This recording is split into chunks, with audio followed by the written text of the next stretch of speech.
Welcome back to In the Garden. I'm here with Jordan from Grange Co-op, and today we're talking about snails and slugs.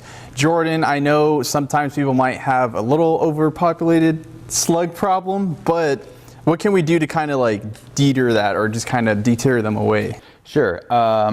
We talked about earwigs, we talked about deer, and slugs and snails are probably the third worst pest that people don't want to deal with in the area.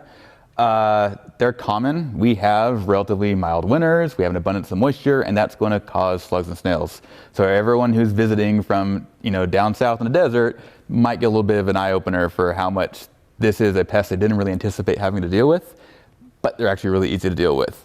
So the first thing is that we're talking about gastropods. Slugs and snails are a diverse family, but they have some similar weaknesses we can take advantage of. The first one is that they absolutely have to have that moisture. Obviously, snails have their little mobile home and they can pack up in the daytime. Slugs, not so much. So eradicating those places they're going to hide out behind stacks of nursery pots, underneath pottery, shady sides of the house.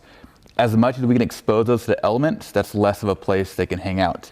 If you can't do that, at least you know where they are at, so you can go for picking and removing and destroying them later on. It makes it a lot easier than foraging for them late at night to try to knock them out of your garden. Okay, and if I, didn't really necessarily want to like fully get rid of them, can you kind of talk about like these hazelnuts? And I see you have like these hazel slug and snail blockers. Sure. What would these be used for? There's a lot of passive ways to keep these gastropods out of our gardens. Copper and salt are probably some familiar to some folks.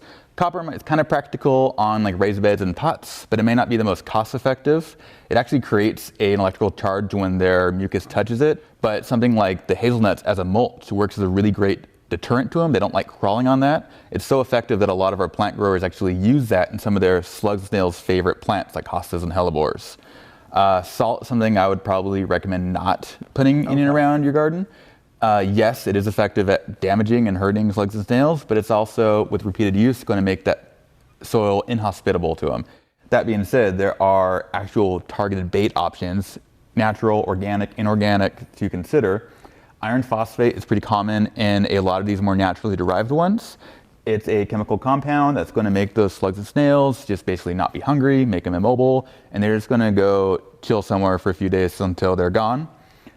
You also have other options that might be a little bit stronger. If you're worried about the toxicity or exposure, just follow best care instructions on there and make sure you're placing these out of a way where your pets and kids aren't going to reach to them. Awesome. Well, thank you. And if you guys have any more questions about slugs or any plant care, you could head over to a Grange Co-op near you and speak to an expert such as Jordan, or head over to our website at ktrv.com.